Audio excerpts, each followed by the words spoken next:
What is going on, dudes and dudettes? Welcome to episode number 13 of Casting for Two with your host, me, also known as Chris. Today we have a pretty good episode. I enjoyed it. It's with one of my favorite people. Some would say that we're buddies. And when I say some, I say me. Just because he's a good guy. You know, I'm gonna say we're air buds. So actually, that sounds pretty cool. I might have to trademark that phrase if it's free, or saying. But on today's show, we have Mr. Matt Zaller, who is a comedian / writer.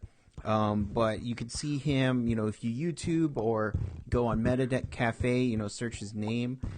He interviews celebrities in press junkets and stuff like that. And it's cool getting him back because he's just a funny guy and I enjoy talking to him. I had him on my last podcast, There's a Monkey in My Soup, and and some would say that, he is one of the reasons why I actually have this show, just because chatting with him was just so much fun, and I said, you know what, let's just keep going. Who else can I chat with?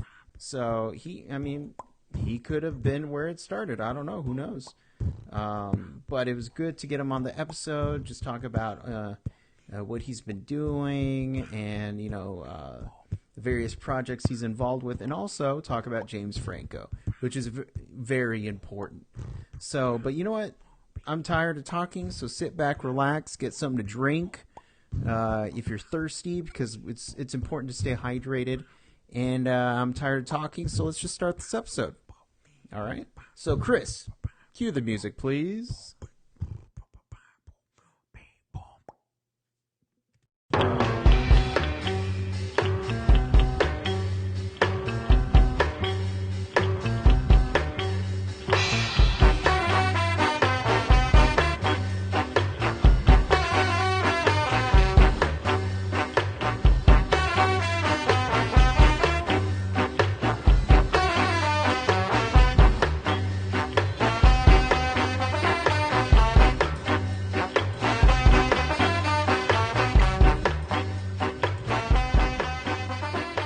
Hello. Hey, dude, what's going on?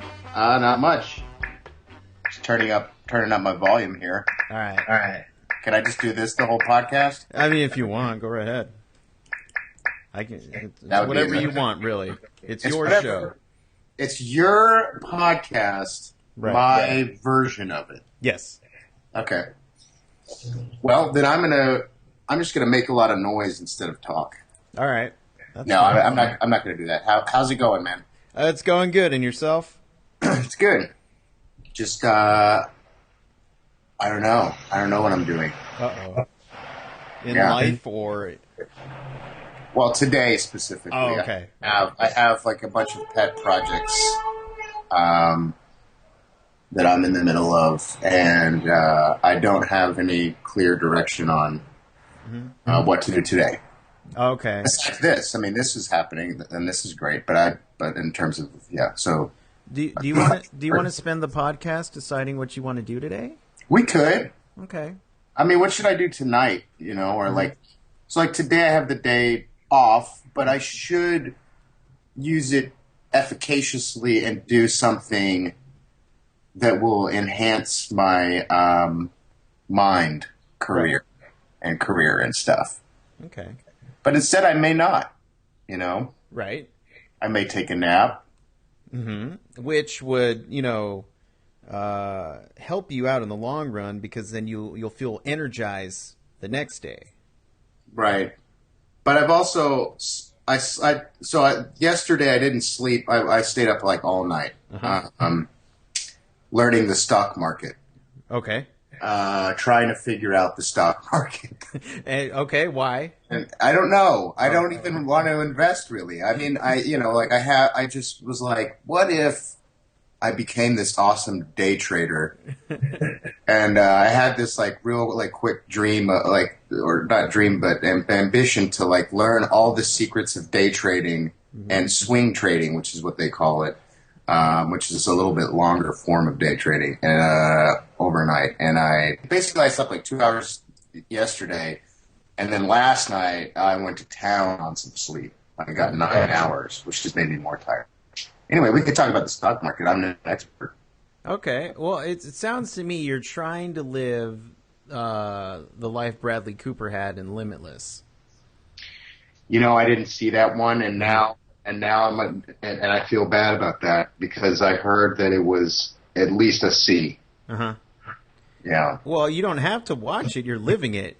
Yeah. Well, he had unlimited power, right? Right. Power is like one of the most literal movies ever. Uh-huh. Title-wise. But he started out at the stocks as well. Yeah. I went down the rabbit hole, man. There are these guys. And basically, if you search like how to day trade on YouTube, it's an endless supply of just comedic fodder because these guys are all douchebags. There isn't a guy that you would trust doing a YouTube web series about how to trade stocks on anywhere on the internet. It's basically all a bunch of like slick back, gross dudes. I mean, like mentally gross. Oh, okay. All like, I mean, I'm not, I don't want to I don't pick my YouTube stock video watching based on the attractiveness of the presenter. Right. But how much of a dick he is. Right. Like, the bigger the dick, like the more this guy must know. That's true. Yeah, the dicker he is, and the less good looking he is. Boom, you got it. You know he's swimming in money. Yeah, he's Scrooge McDuck up in the he's swimming in his gold coins. In his bitcoins. That's another thing I don't understand. Some kid explained Bitcoin to me the other day, and I tried to understand what Bitcoin mining was. Mm-hmm. But do you understand this process? No, I've never even heard of this. You don't know what Bitcoins are? It's like the new raging way to trade. It's basically online currency, but it's not tied to real currency. Mm-hmm. It's a fascinating study. It's and they're even talking about doing Bitcoin ATMs so that you can have access to your digital money in real life somehow. I don't know. B-I-T? Yeah. Oh, okay. Google that shit, dog. I'm gonna YouTube it. Yeah, YouTube it. Now you're gonna get a different type of YouTube presenter in that one. Okay. You're gonna get more of the what you would probably classify as like the hardcore geek, maybe the kid that plays Magic the Gathering or and in his late or early teens, probably. Yeah, okay. Yeah, for sure. They're all younger guys. So the younger they are, the more knowledgeable they are, then I'm assuming. Yeah, so I would say kind of the reverse of the stock market guy, the Bitcoin trader or creator, or if they're a miner, there are people that mine Bitcoins. Uh-huh. That's going to skew younger demo-wise. Okay, all right. You want to look for that young, nerdy, opaque-looking guy that looks like he probably hasn't gotten out of his house in a year. Okay. You know what? I am now switching my podcast from entertainment to financial. We can switch back to entertainment. I think entertainment industry, so much to talk about there. Yeah. Well, I had no motive on the show when I asked you to be on. I just enjoy talking with you. Oh, thanks, man. Well, likewise. So, and you were on the previous podcast. Yeah. And we talked all about your life. And, which was very funny, very enlightening. And now I just want to chat. Well, we can do that. I'm getting into all kinds of shit nowadays. I mean, I'm still doing entertainment, but trying to learn other stuff. It's just because it's interesting to me. I'm trying to become James Franco is really what it is. Less Bradley Cooper. Okay. Limitless and more like I'm going to learn as many different skills as I can for the hell of it. Right. Okay. I'm not nearly as talented or as good looking or as wealthy as James Franco. I'm like the D-list version of him. But I'll tell you what, I might end up learning more programs and more about the stock market than Franco. James Franco doesn't know shit about the stock market. No, and he probably doesn't know shit about Bitcoin either. So I'm up on him. I'm figuring out what he knows about and trying to learn other shit. Yeah, yeah, exactly. There's that James Franco who's, the arts and stuff like that. And then Yeah, there's you, James Franco, who's more the tech, the business side. yeah, exactly. Tech Franco. There we go, Tech Franco. Tech Franco is actually a really good pseudonym Yeah. Yeah. for me. I think you should start up a web series with Tech Franco. I should start at least a Twitter handle for Tech. Yes. Okay, yeah, Twitter. And- Okay, baby steps. Yeah, baby steps, and then. But wait, you said a YouTube channel, Tech Franco? Yeah, either YouTube. Yeah, exactly, YouTube. Yeah. I should do that. Actually, something could get born here that actually could be interesting, and I could just talk about tech Exactly. in a really dumb way, like in a I don't know. No, you can give tech reviews. Yeah, And then stock market stuff like that. And then Tech Holmes from the real world can come on, or Tech Money, whatever his name is, yeah, Tech Dog. Tech Dog or whatever. Well, we can put a pinhole in it. Let's put a pinhole in it. All right, Just a pin. Pinhole. Yeah, the hole is the light. Let the light shine on in. I was looking at lenses, so that's why. I don't know why pinhole popped in my head. Like camera lenses. Yeah. What are you looking at, bro? What do you got? What are you thinking? No, I was just looking at them earlier.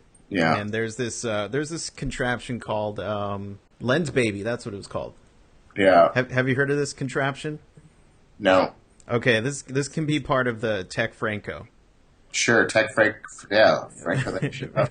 But basically what it allows you to do is control where you want your focus. Oh, yeah. Oh, this is an app. No, this is an actual lens for your camera. Huh.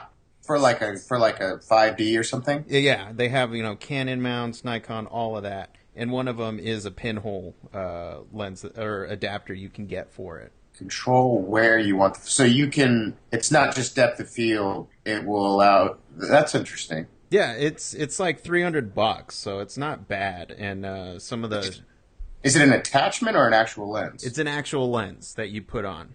So how do you, is it digital? Like, can you control your focus digitally, or does it, or is it, is it a manual thing? No, it's all done manually. What it is it allows you to actually move the lens up and down, left and right, all the sides, and then you lock it in the lens itself. Hell yes. So That's cinematic as hell, bro. For sure, dude. You are going to be making big moves if you get that lens. Oh yeah, for sure. And I'll take a second one. That's what's up, dog. Yeah, Tech Franco. Franco in the head. He should be, like Alien a little bit, from Spring Breakers. If you saw that, and then he should have a little bit of he should be maybe a little bit of a G. The more this idea is talked about, the more it has to be done. I think so. I think it could. Yeah, I don't know what I would talk about though.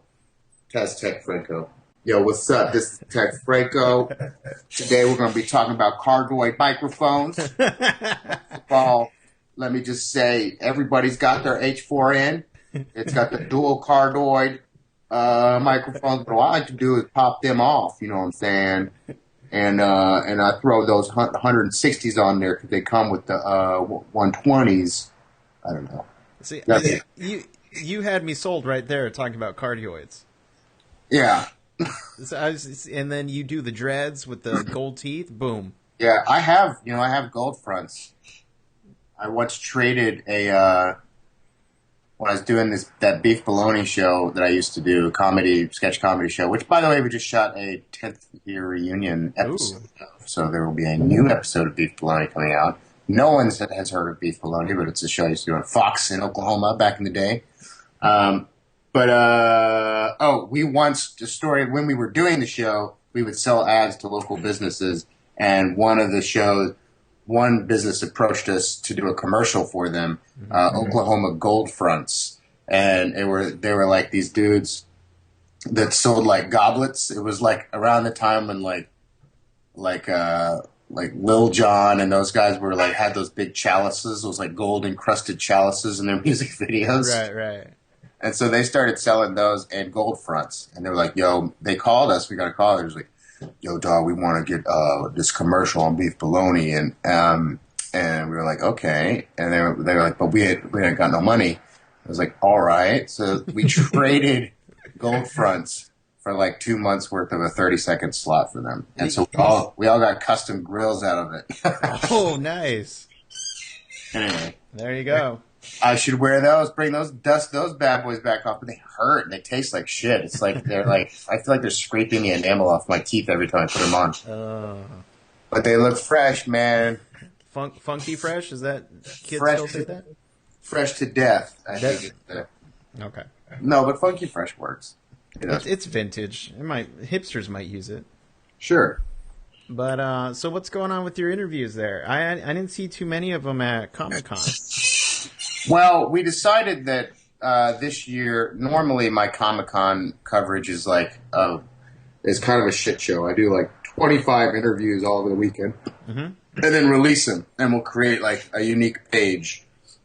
But we didn't do that this year for a number of reasons. We just canned all the interviews and are slowly releasing them.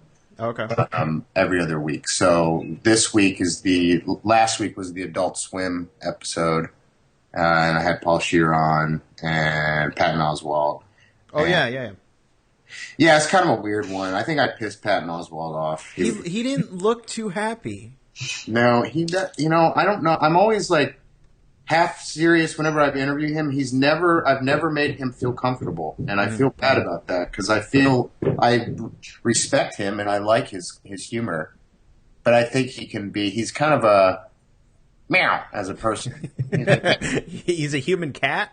Yeah, he's like a human meow. I don't wanna, no. So yeah.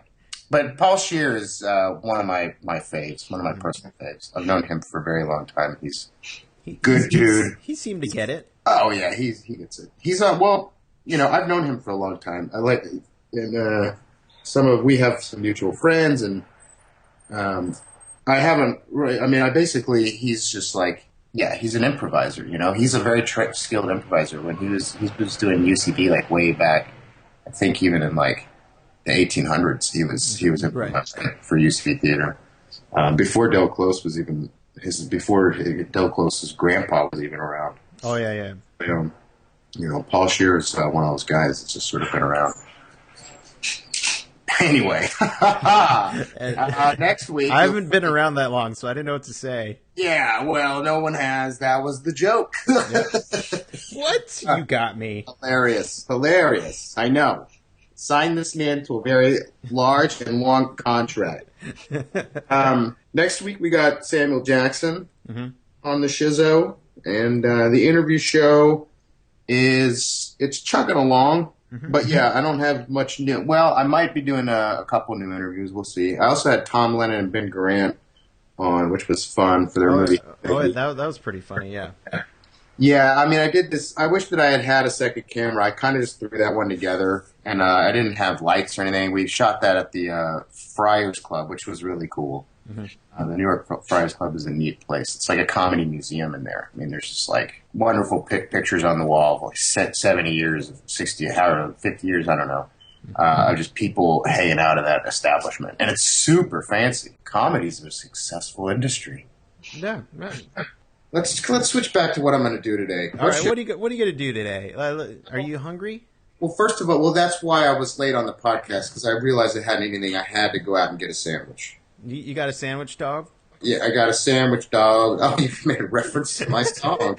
I got a turkey cheddar with my fucking lettuce and tomato and mayonnaise on a hoagie. But then I was a good guy, and I only ate half of it, and the other half I put in the fridge because I was like, need to hop on this podcast, man, not make Chris wait any longer, and then B, I don't need to eat that whole thing. Right.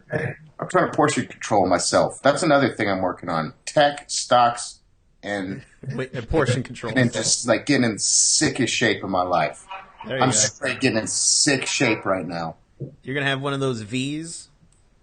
Yeah, I'm working on the V. I got a pull-up bar last week. Oh, snap. And I can now do 2 pull-ups. So, ladies, who wants to come over and see me do pull-ups horribly? I can tap out after 2 of them. Ridiculous, too. Like, people come over like, they look at me and then they look at the pull-up bar. And the pull-up bar is like an industrial-looking thing. Mm-hmm. Looks like something someone in much better shape would have. Right. So I feel like anyone that comes over to the compound, which is really just a Brooklyn apartment, is judging me. And rightfully so. It's like, oh, somebody left that here before you? No, that's mine, girl. Get that V on. It's not one of those ones that you hang on the doorway, is it? It is. It is. It's got all kinds of, I'm looking at it now, it's got like various things that like pop out so you could basically any iteration of a pull-up that you want to do, you could do it. Mm-hmm. So it's got like bars and shit coming out of it. And it looks tough. And it is. And I feel like I'm going to break it because I can't sustain my weight. But does that make you want to use it less then?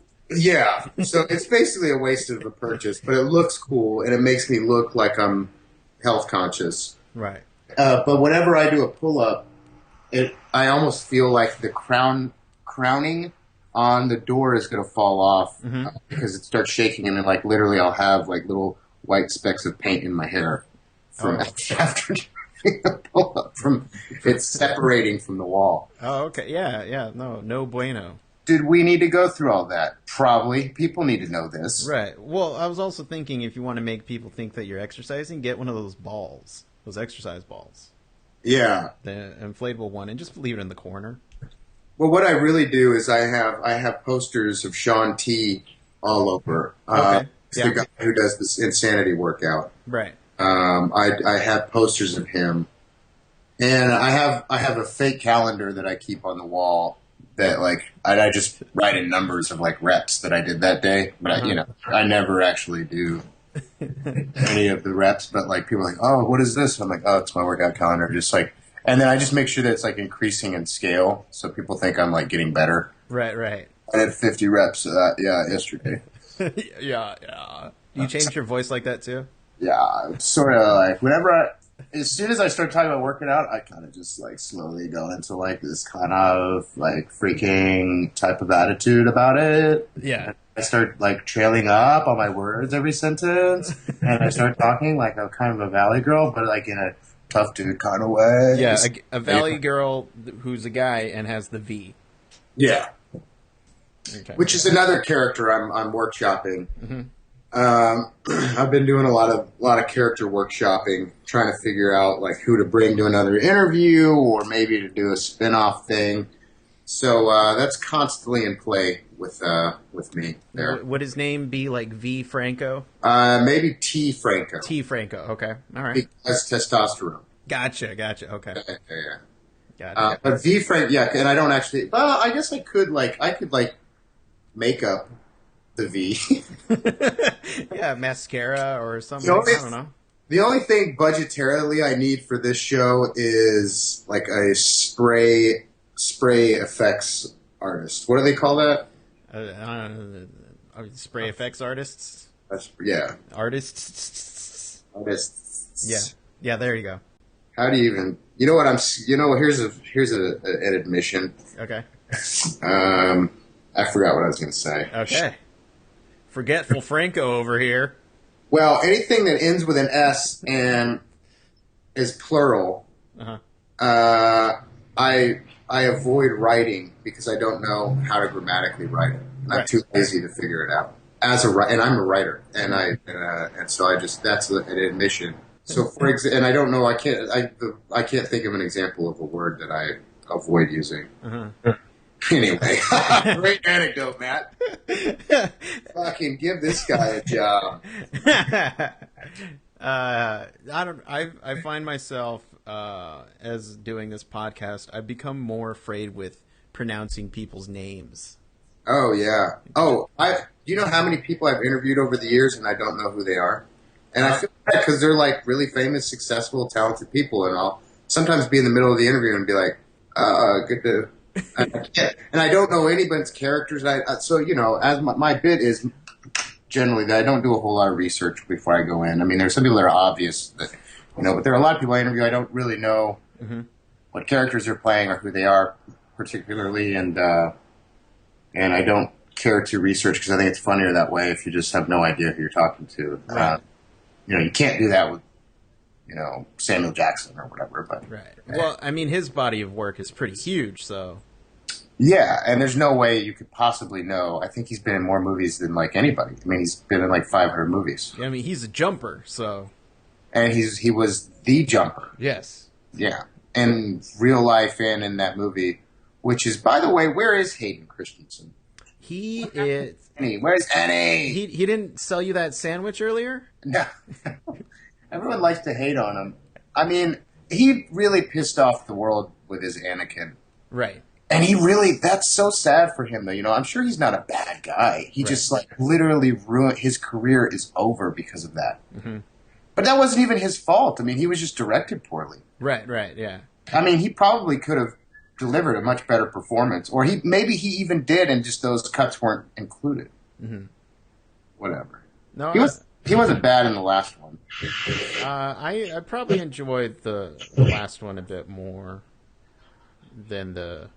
I don't know. I kind of do like the first one, though. Revenge of the Sith. You really? The pod race one? Yeah, well, minus the pod race one. Get rid of all the pod racing. I don't know. It had, Liam Neeson. Liam Neeson's performance. Do you watch Key and Peele? I do. I really admire those motherfuckers. Uh-huh. I particularly am fond of their De Quantion, but not Blonde. When that first sketch, I actually haven't seen the second one yet, but that sketch came out, I honestly don't think. There's two sketches that I've watched maybe like 10 to 20 times that have come out in the last several years, besides my own. Right. Do you watch yourself and just laugh and go, me? No, I hate watching myself, and a lot of times having to sit in and edits with myself, and it's very grueling. Mm-hmm. And I happen to have to do that a lot, and I don't like it. Mm. I don't mind watching myself if I've done something that I am proud of, mm-hmm. but if if something's mediocre, I refuse to watch it again. Mm-hmm. It's just out there in the ether, and then that's it. And people are like, show me this one, and I'm like, no, you watch it on your own. But what was I saying? Key and Peele. Oh, Key and Peele, yeah, I watch it. Oh, so anyway, I love that sketch. The only other sketch I've watched, as much as I was telling you about, was that the very first, what's the name of that sketch Jimmy Fallon did with Will Ferrell with the mannequin arms? Oh, yeah. Patience. Yeah, Jacob's Patience, yeah. Now, he's done that with a lot of people, but that first Will Ferrell one, it's like an 8-minute long sketch, but I seriously couldn't stop laughing at it first, like, they're in the deli? Yeah, and he's making him a sandwich. I thought about that, actually, in the when I was ordering my sandwich. I was like, this motherfucker had mannequin arms. No, I actually have a question for you. Yeah. Here we go. So, I live in San Antonio.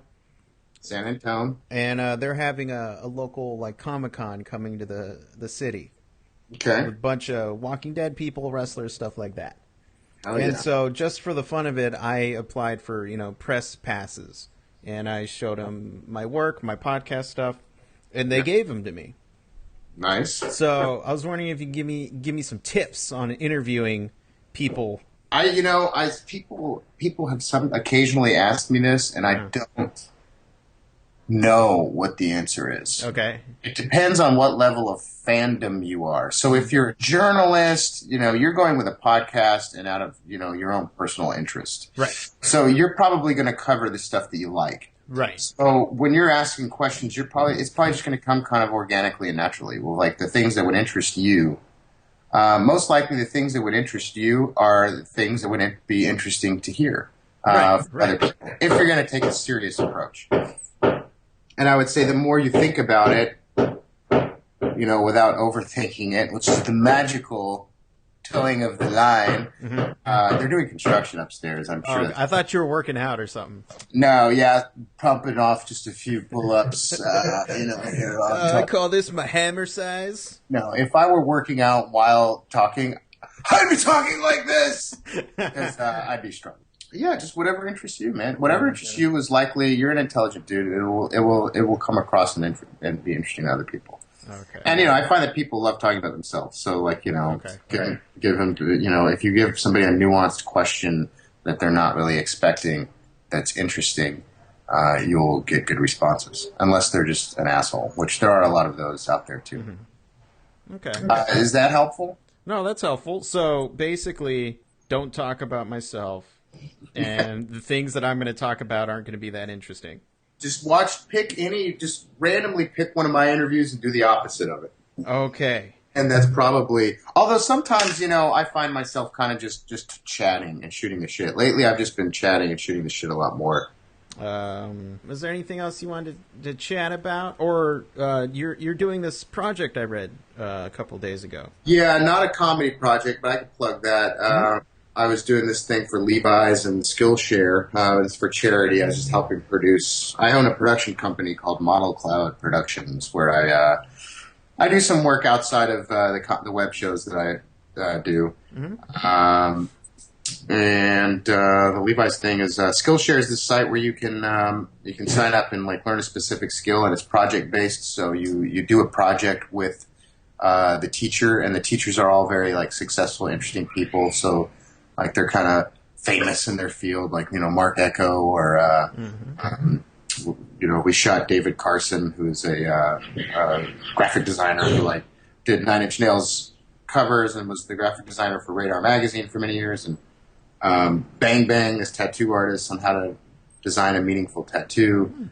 And he like tattooed Rihanna and like, the Knicks and a bunch of other people, Vanessa Hudgens.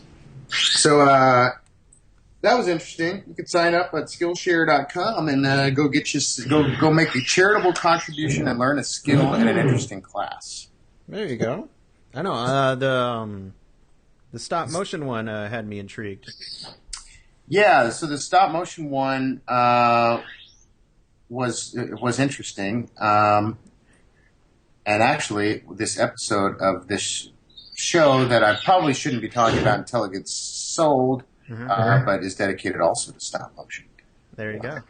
But it's stupid. It's like comedy. It's not educational like the Skillshare. It's not meaningful. It's kind of interesting. Okay. To be determined. I mean, it's funny. It's more funny than informational. Okay. But yeah, sign up for one of those classes. Okay, there you go. And where can they do that again? Skillshare.com. And I think it's the School of Make Our Mark, which is the hashtag that Levi's is using. And it's if you go to Skillshare.com/schools/make our mark, you will be directed there. And there's like urban photography, which is pretty cool. You learn some interesting photo techniques from a very, very, very popular Instagrammer. And then David Carson, typographic art inspired by sound. He's the Nine Inch Nails guy I was talking about earlier. Bang Bang is a famous tattoo artist. I didn't shoot the vintage postcard one. There's a vintage postcard, a stop motion video class, and a flash fiction how to tell Pine Science stories class. So yeah, those are the classes. Pretty neat. Peep them. Yeah. And did you have anything else you wanted to plug?